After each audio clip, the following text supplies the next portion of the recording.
Welcome to Idaho Fish and Game's Hook and Bulletin podcast, your weekly news roundup of hunting, fishing, trapping, and conservation stories from around the Gem State. Hosted by Fish and Game's Public Information Specialist, Connor J. Lease. And welcome back, everyone, to Idaho Fish and Game's Hook and Bulletin podcast. Hope you all had a good Labor Day weekend. Got a lot of hunting, fishing, trapping, and conservation stories to catch up on. This week on the Hook and Bulletin, we'll be talking about ways to keep your game meat out of the heat, a piece of angler minds, and where to drop off upland bird wings. But first, here are a couple of reminders about special CWD rules. The CWD Report. With general archery seasons for deer and elk running August 30th through September 30th in many units in the state, Fish and Game officials want to remind hunters about special chronic wasting disease rules to help test for and manage the disease. In July, a white-tailed doe tested positive for CWD after it was found dead near Bonner's Ferry in the Panhandle region. Fish and Game held a CWD surveillance hunt from August 24th to September 1st in a portion of Unit 1 to learn more about the initial prevalence and geographic distribution of CWD in the area. Now, depending on the results of further CWD testing, hunters could see changes to fall deer hunts in Unit 1, and they're encouraged to check Fish and Game's CWD webpage for updates. There are several other new CWD requirements for 2024. The first applies to deer hunters. Deer hunters have mandatory CWD testing for 5 hunting units in central Idaho along the US 95 Highway 55 corridors south of Grangeville. Elk and moose are exempt from mandatory testing in 2024. Secondly, Units 14 and 18 comprise the CWD management zone for 2024. CWD testing is mandatory for all harvested deer in those units. Remember, Unit 15 was removed from the CWD management zone after extensive testing showed no animals testing positive for CWD. Third, caped animals with the skull may be taken to taxidermist or meat processor, but may not leave Units 14 or 18, and must still be presented to Fish and Game staff for sampling. Fourthly, heads or lymph nodes must be submitted for testing within 10 days of harvest. And lastly, if hunters or those who salvage an animal retain the quarters, they should double bag all bones and non-edible portions of the animal and then dispose of them in a landfill when finished processing the meat. Now, after a mule deer buck tested positive in Unit 23 last fall, CWD testing is mandatory in Units 23, 24, and 32A for all mule deer and white-tailed deer. But this does not apply to elk and moose taken in those units. Units 23, 24, and 32A are not within the CWD management zone, so carcass transportation restrictions do not apply. Effective management of CWD requires wildlife managers and hunters to adapt to changing conditions as Fish and Game gathers new information about where the disease is found and is not found based on testing. The CWD management priority is keeping the percentage of animals infected or the prevalence low in deer herds. CWD can't be eradicated because it remains in the environment for decades. Keeping the prevalence low will help maintain healthy big game populations. And hunters, you play a critical role in CWD testing because there is no live test for the disease, and getting accurate and current information requires annual testing statewide. Active and adaptive CWD management that keeps the number of infected animals low typically results in reduced spread, fewer sick animals, and more healthy deer available for hunters. If you want to learn more or are planning on hunting in any of these units mentioned here, I highly recommend checking out our CWD webpage for maps and information for this year's hunting season.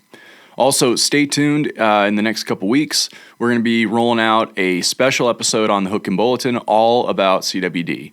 It's really, really informative. It's really fun. If you're interested in CWD and learning more, I highly recommend it. It'll be episode 28. So, speaking of hunting this year, if you're hitting the woods during these final few toasty weeks of summer and early fall, this story is going to hopefully help you keep that hard-earned game meat out of the sun all the way to your freezer.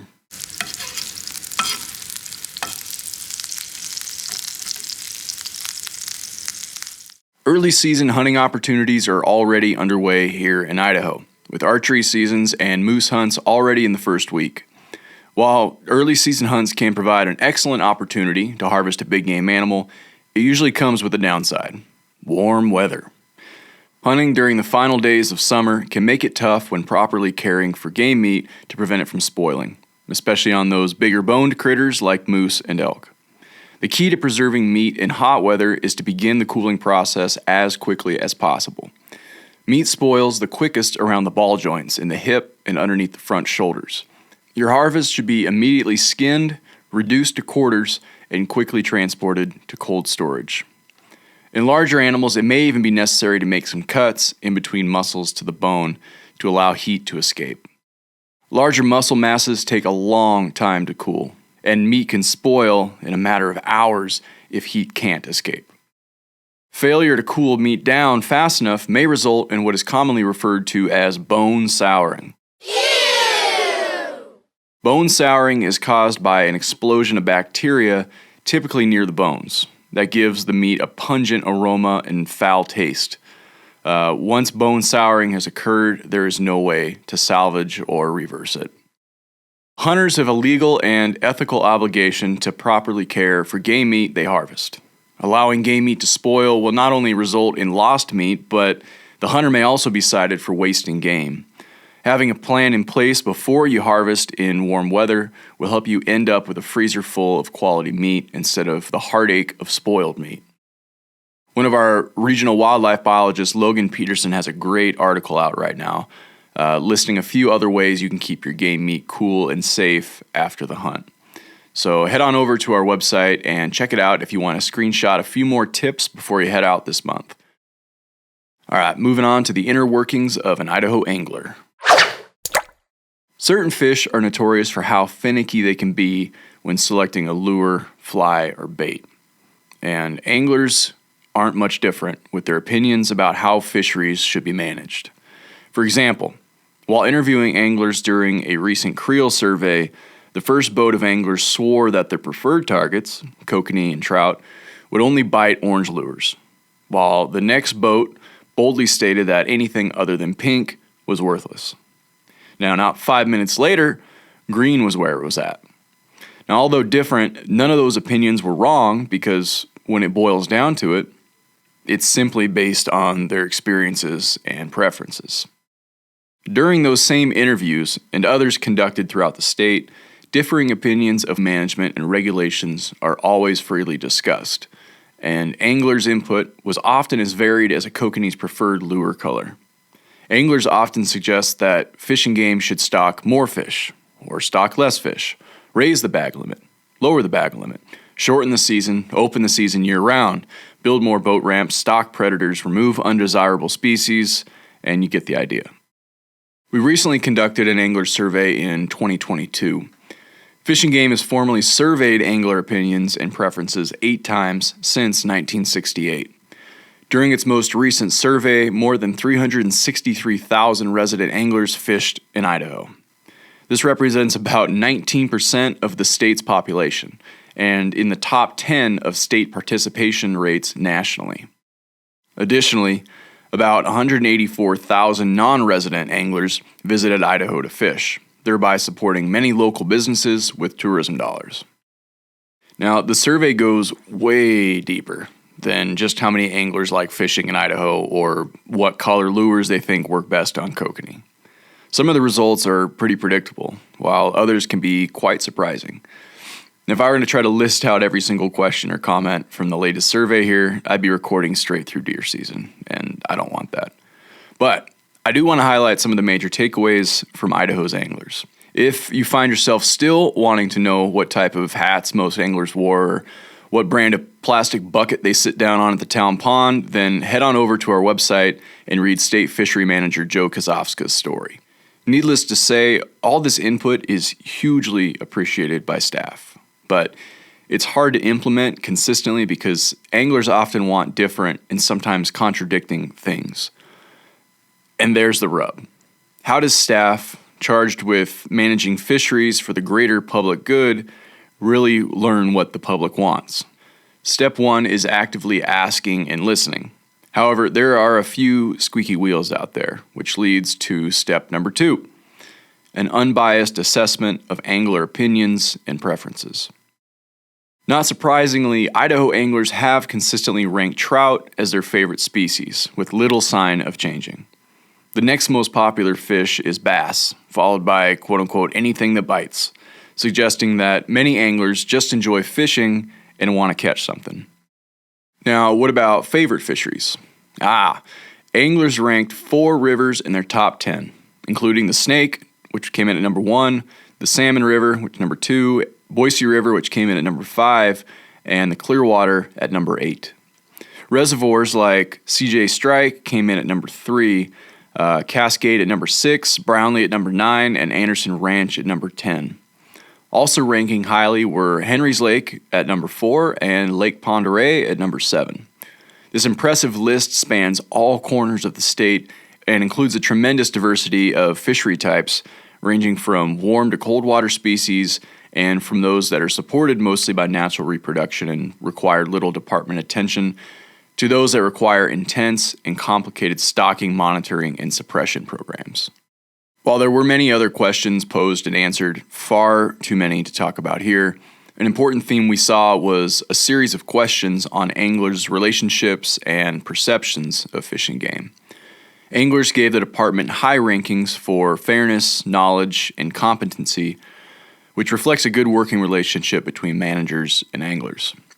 On the other hand, anglers indicated that we could better acknowledge mistakes and ensure that all comments and opinions were considered equally.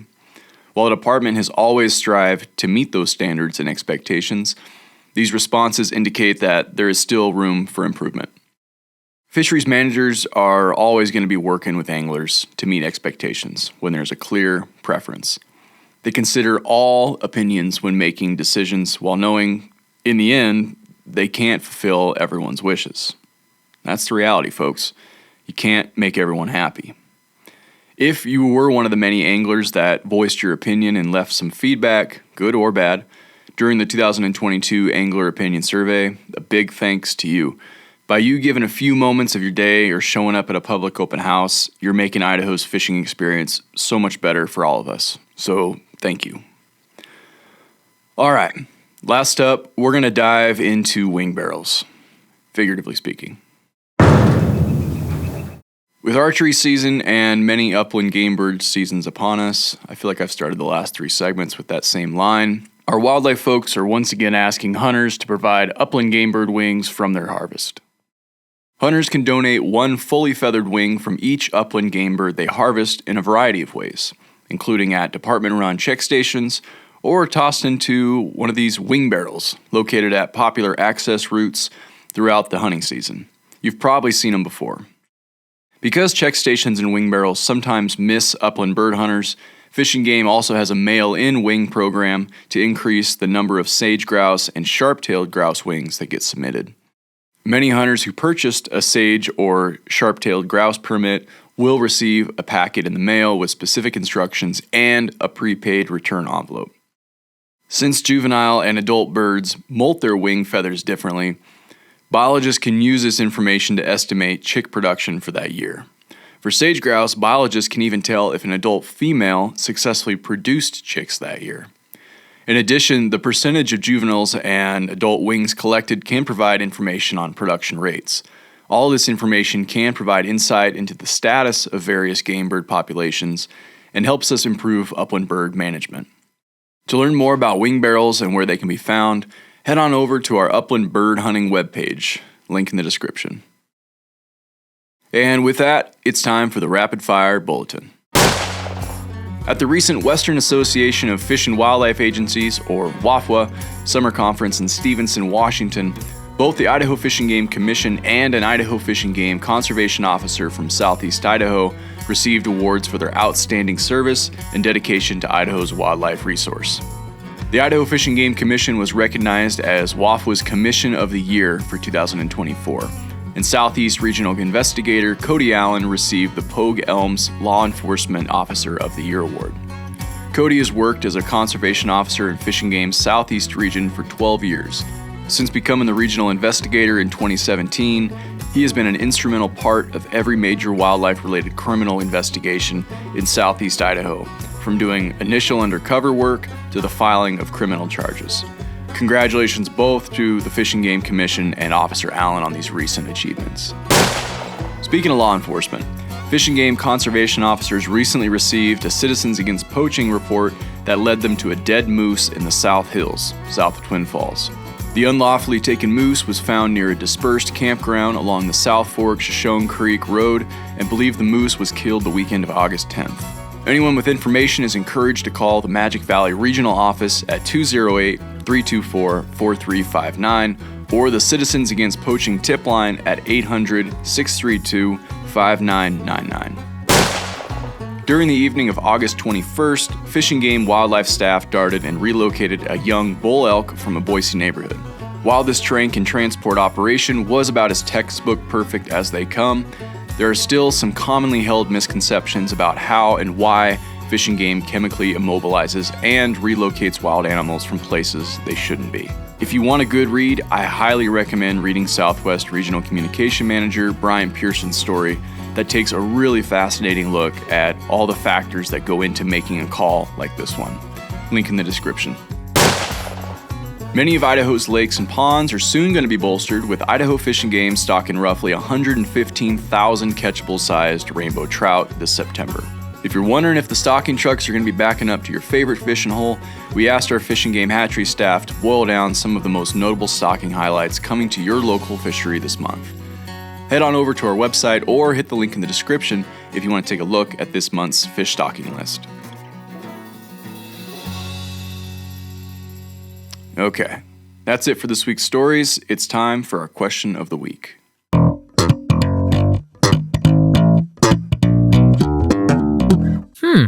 This is one we get every year as hunting season draws near, especially when it seems like half the state's on fire. The question is, I don't know what to do. My hunting unit is currently on fire, and the main access road is closed by Forest Service. Is Fish and Game going to be closing down the unit to all hunting or change the season?